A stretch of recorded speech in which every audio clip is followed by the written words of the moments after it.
Megan Hicks of I Run Far. I'm with Anne-Lise Rousset. It's the day after the 2023 Hardrock 100 Endurance Run, and you are the women's second place finisher. Congratulations, félicitations. Thank you. Thank you so much.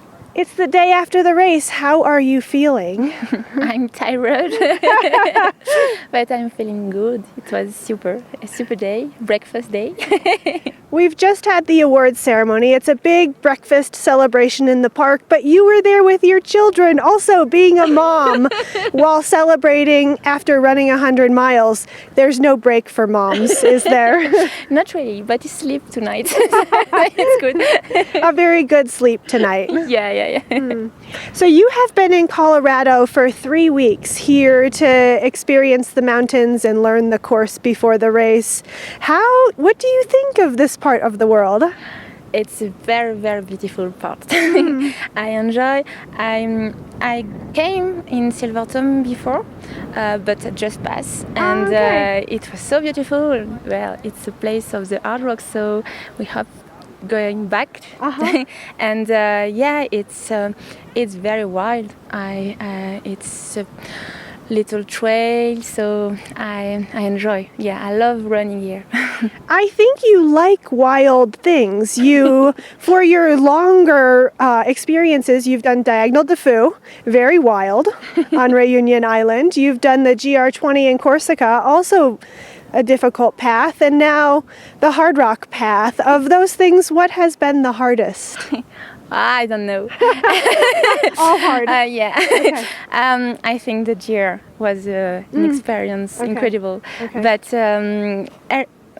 the technical is very hard, but running long time on the road is difficult too. So, Corsica, it was always rock, always. Okay. Here, there are roads, there are rocks, there are wild, so it's different, but both are very hard. Okay. Let's talk about yesterday's race. What was your mindset going into the race? After you had been here for some weeks, you had seen the course, you had felt the altitude. Was your mindset to go in with a race strategy or to let the miles come to you, or how was your race plan? It's the first time I did a 100 mile, so I'm not enough experience in the so long run. So first of all, I was afraid by the altitude. I don't know how my body will be so huge altitude. Right. So, I start feeling the race, and I feel good. Until 100 kilometers, I feel pretty good. Okay. So, I have no real strategy. I run, and it was the feeling. You go entirely by how your body feels. Yeah. Okay. And then was it at 100 kilometers in it started to become difficult? Yeah. Okay. The free 100 mile I did, after 100 kilometers, it was very, very, very difficult. It doesn't get easier. No, not really. And so here in this race, was it after Ouray, climbing up towards Kroger's Canteen and then Telluride? Yeah. The descent to Telluride, is that when it became quite difficult for you? Yeah. Okay. It was difficult. What were the feelings during that time? I think you had a pacer with you? Yeah. I have lots of pacers. We came here with all my friends. We did the Corsica, so I have 4 pacers. Wow. And a crewing for 15 person. American style. That's super. And were your pacers able to help you during the times when it became difficult? Oh, they speak to me, they encourage me. It was very important for me. There are some places on the Hardrock course that are very difficult this year. There was snow, and some of it was frozen in the night. What was the hardest part of the race for you? I think after Hue to Okay. go until the pass, first time there are 12 kilometers of road. Yeah. So it was very difficult now. And then there are ice, there are a wall of ice at the end until the pass. So it was difficult. And then to go down, it was very, very, I don't know, very hard, very... Like steep Yeah. or okay, like straight down? Yeah. Okay.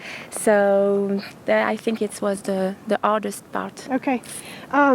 When you came back to Silverton yesterday as a second place finisher of this race, what were your feelings? What were you thinking about?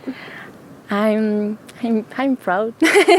Yeah, it was a great experience, and I think I will remember for a long time. It was very, very incredible. Your time was the 5th fastest women's time in the history of the race. It's one of the fastest times ever. Had you any idea you were moving that fast? Not really. My husband planned the race all day, every time. Okay. And he thinks I will run to 27 and 35 minutes. So And you ran, and your time was? 27 and 40. That's incredible. Your husband is an incredible statistician. Yeah, I think. But see, it's super. Well, then we should say your race went according to his plan. Yeah, I think. No, but what was that feeling because you at the finish line, you had all of your pacers, all of your crew. It was a big celebration for you. What was that like? Oh, emotion came. Yeah. Yeah. It's incredible. I don't have the words, but lots of emotion. Has ultra running or trail running changed for you in becoming a mother? Because you have been a runner for a long time before becoming a mother, and now you have a 2-year-old boy. How is it different now? It's different because it's difficult to train with a child. Not only by the time, but training and not spending time with him. It's difficult to accept. Yep. You have culpability, and I think it's the most difficult when you are mother. It means being very flexible in changing your trainings by the day to his needs and what's happening. Yeah, you need to have the time for your training, the time for your job, your time for your child, and everything. It's difficult in one day. My last question for you. When I hear French runners talk about Hardrock, I hear them use all the same word. They say mythical to describe Hardrock. When you go back to France, how will you describe this experience? What will you say to your friends and the people you run with there? Well, I think the world is a great world. It's absolutely different than other races in France. The crew, all the staff around the Hardrock is incredible. On the aid station, we are welcoming. Everybody is smiling, helps you, and we are just 150 on the start line. Everything is different, but it's an incredible experience, and I will remember and talk about Hardrock in France for sure. Congratulations to you on your second place finish at the 2023 Hardrock 100. Thank you so much.